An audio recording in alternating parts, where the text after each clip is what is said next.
Hi, this is Roger. Thanks for dropping by. This is an unusual video, a day in the life of me. Now, obviously not every day is the same, but all days have similarities, and unfortunately as the season gets going those similarities become far more frequent because of watering frequencies. But yeah, I thought I'd just go through a normal routine, shall we say. Well, the first job of the day is to get up. I try and get up every day, you know. Courtesy of Jimi Hendrix, that line. Yeah, I try to get up every day.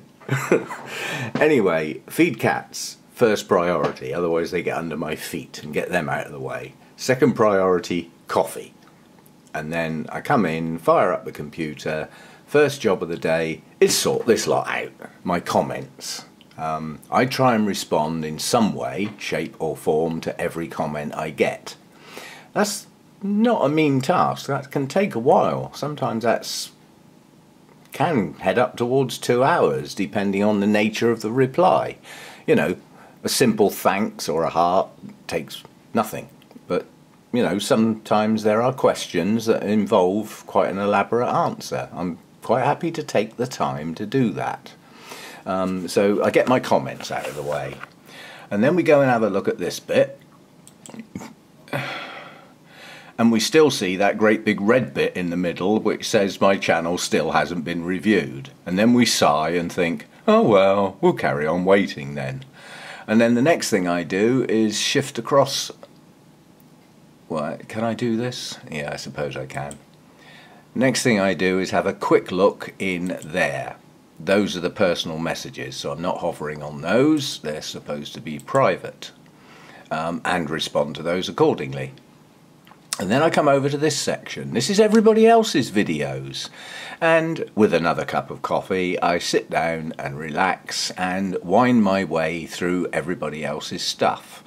And I watch most. I mean, there are some topics that I'm not that interested in.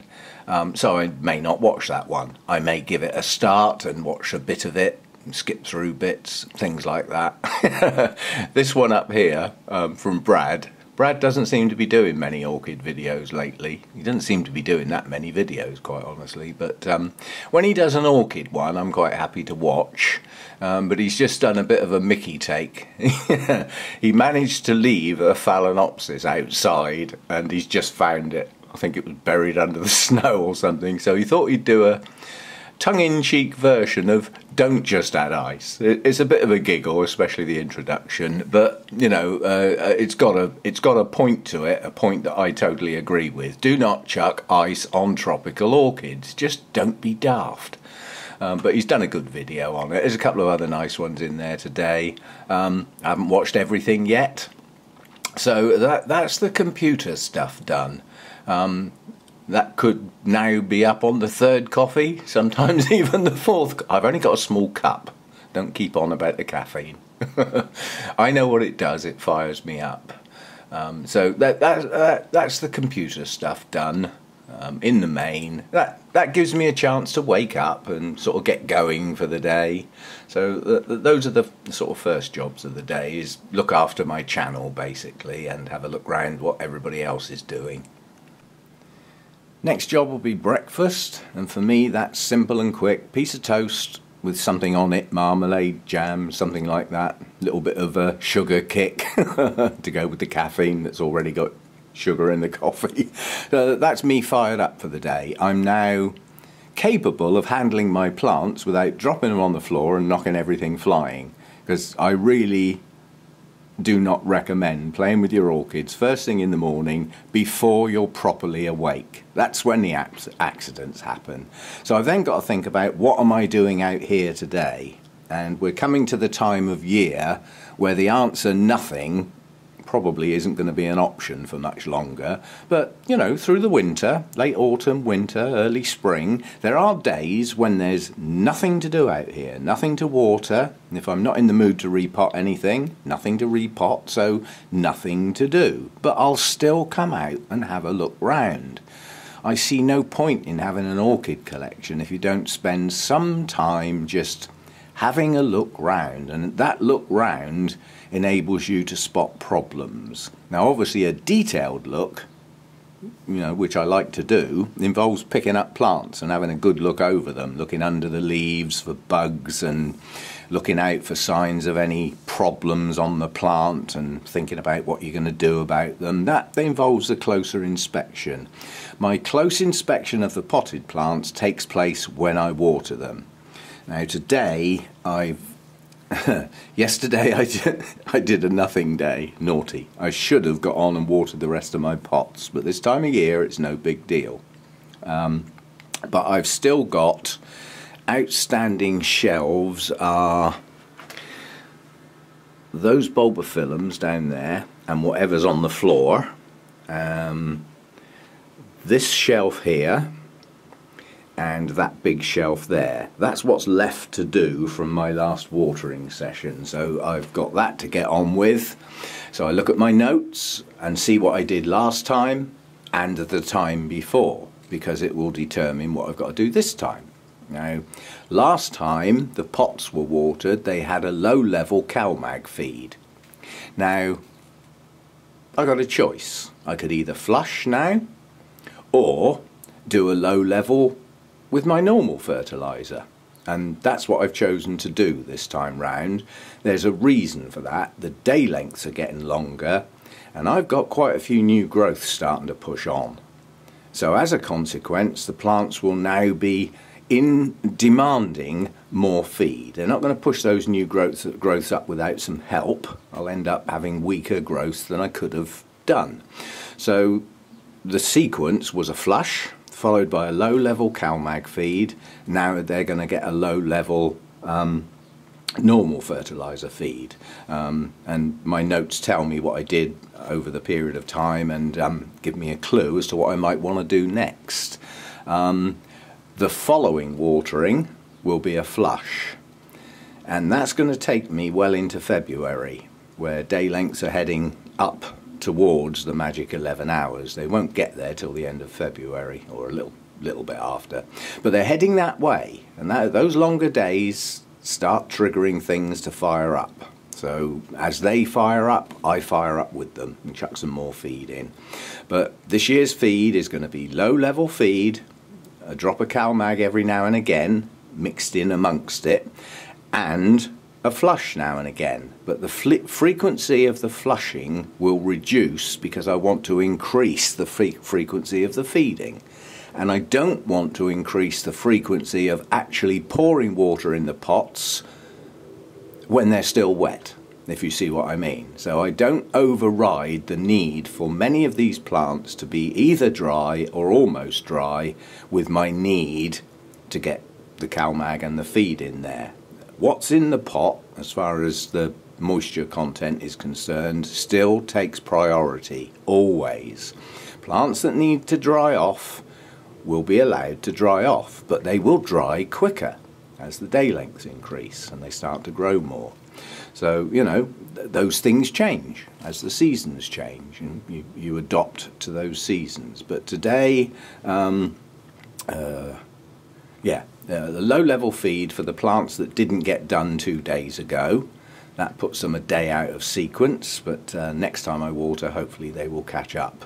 And also today I've got my non-resting mounts to water. So, you know, they're in a totally different sequence because obviously their watering comes round every other day. And it's not going to be too long before that'll switch to every day for some of them. And then eventually it will switch to every day for all of them, unless we get a real cold snap with zero sunshine. Because if that happens, I get lower temperatures during the day. Lower temperatures, they won't use the water up so quick. So adjusting all the time, thinking about their environment and what's going on.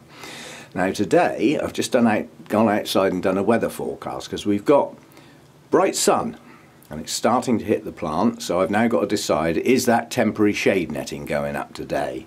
Well, my weather forecast involves looking up at the sky, hoping there's a few clouds up there to get my wind direction. And then I look over to the horizon in the direction those clouds are coming from. And at the moment there's a huge bank of cloud heading this way. So I don't think this sun's going to be out for too long, you know. So at the moment I'm not putting the shade netting up. But if that cloud breaks up and doesn't get here, then the shade netting goes up. So decision there. So then we get on with some watering. Right, first couple of jobs. I know I'm going to water my Vandas, and I will probably chuck my mounted Phalaenopsis in the bucket as well. So first job is to take the chill off of that water. So 2 containers full of hot water. That's just hot water out of the tap, but it is pretty hot. I can just get my hands under it, so quite hot. Get those in there, warm that water up. I go out in the kitchen and I sterilise my watering bowl by pouring boiling water in it and giving it a good swirl round, trying not to sploop it on the floor, but that sterilises my bowl ready to go.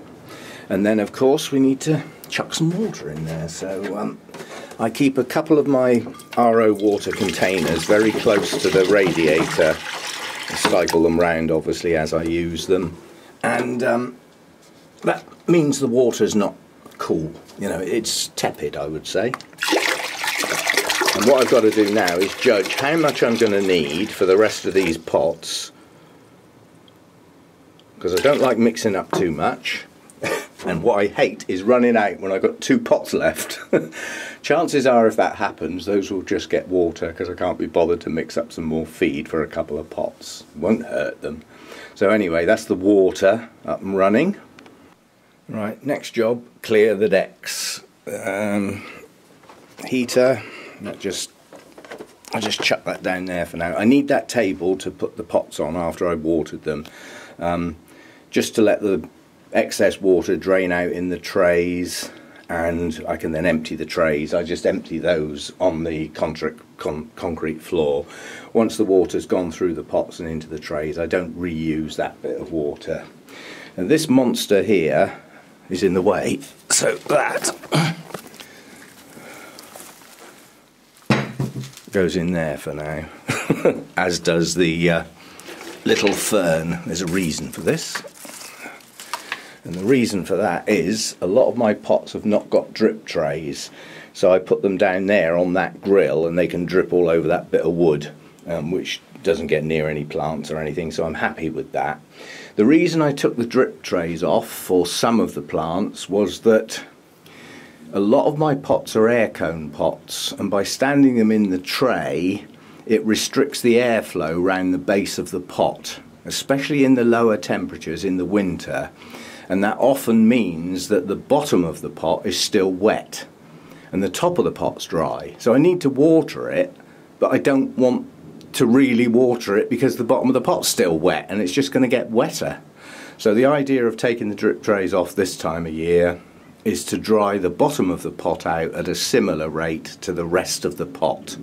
That way when I water it, I'm not making the bottom of the pot even soggier than it already is. That's the theory behind that. As I'm feeding this time round, obviously I need to get some feed sorted out. I keep a stock solution which is getting pretty low, so I have to mix some more up soon. But you know me, I use metric sploops, not imperial sploops, and this is a total guess, but I want to end up at around a TDS of around 120, 130. Good mix. Get the old TDS meter out and see how close my guess was. Probably low. Well, that's 110. That wasn't a bad guess. Quite honestly, I can't be bothered to fiddle around, so that'll do for today. TDS of 110. Nice low level for this time of year. That will increase an amount as the year goes on, but not dramatically. Well, I don't plan on feeding at high levels, but what I do planning on doing is feeding at virtually every watering with an occasional flush. And if you're going to put that amount of feed in, the plants need to be able to use it. I don't agree with having lots and lots of plain water followed by a giant high level feed. I'm not sure that does the roots good.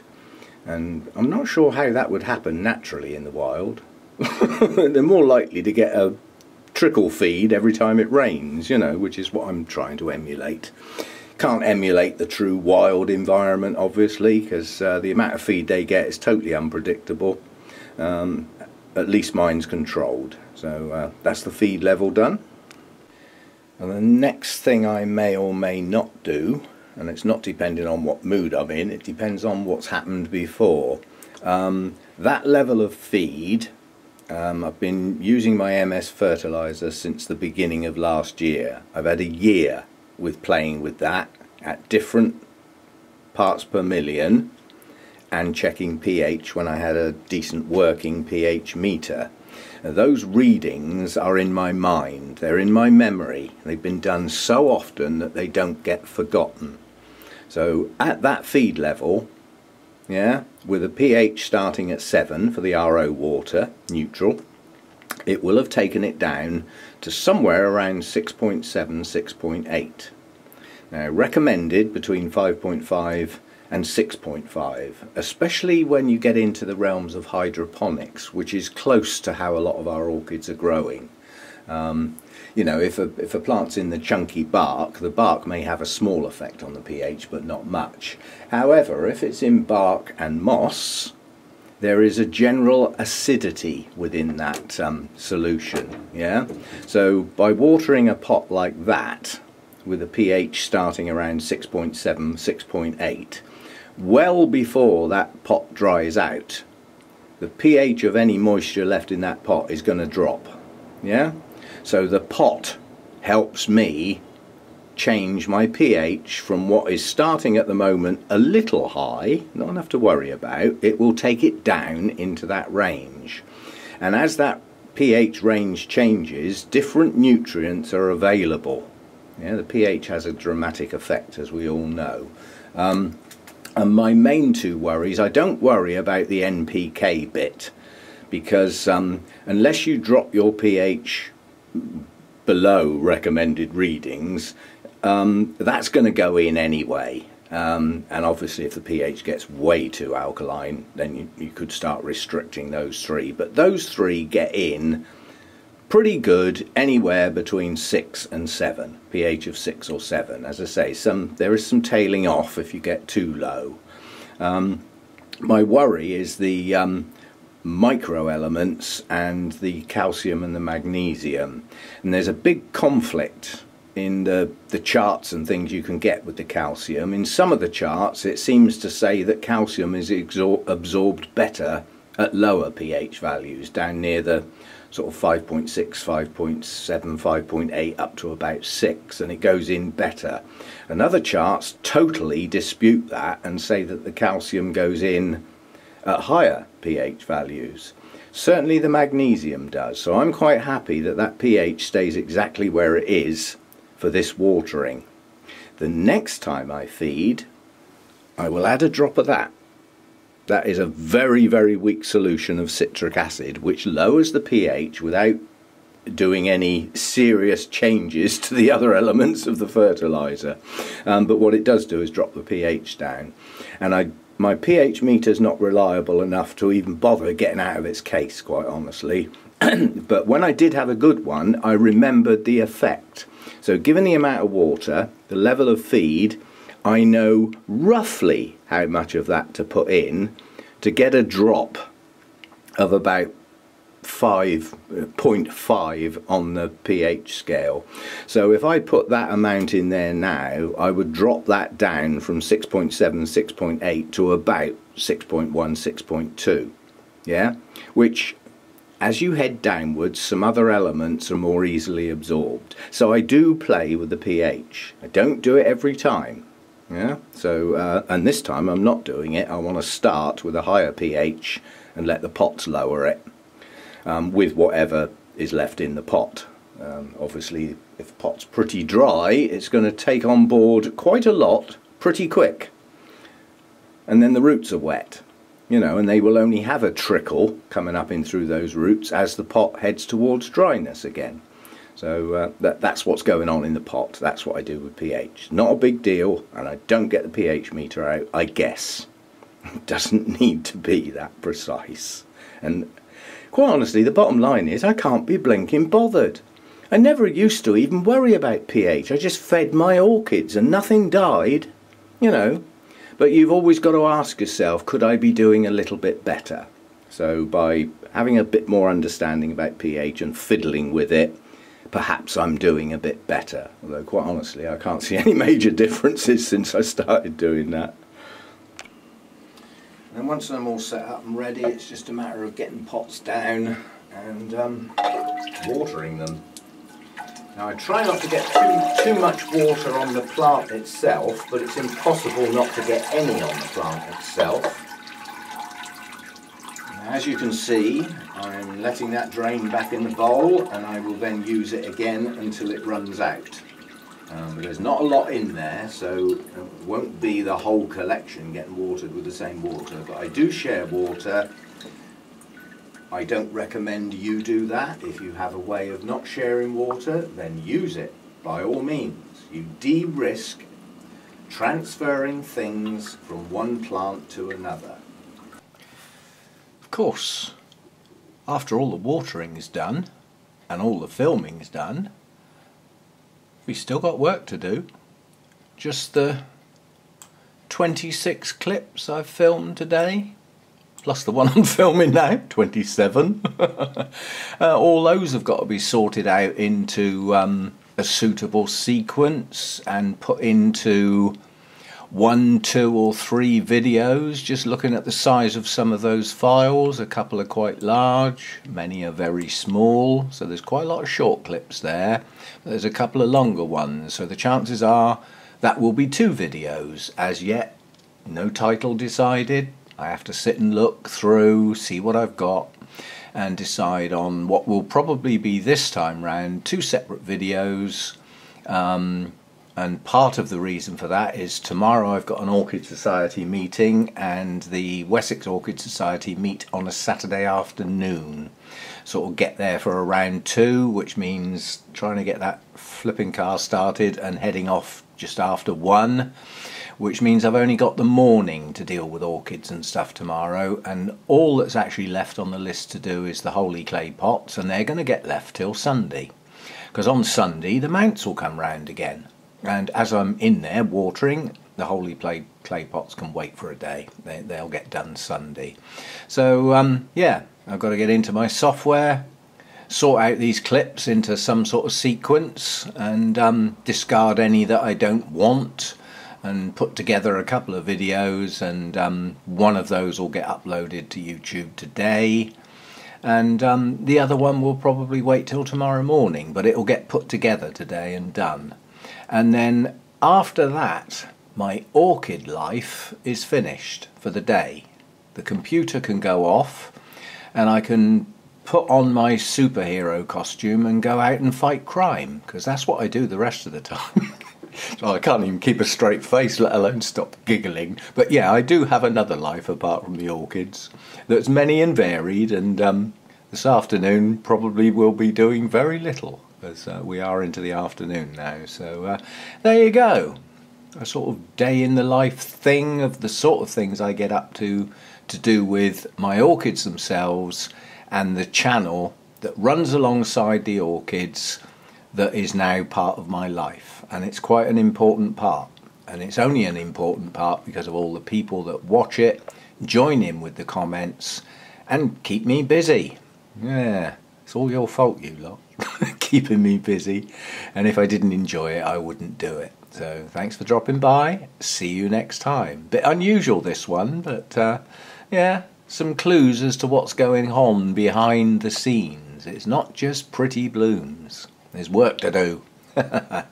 But we've finished that for today. Sitting down at the computer putting these clips together is relaxing and enjoyable for me, so I don't class that bit as work. See you next time.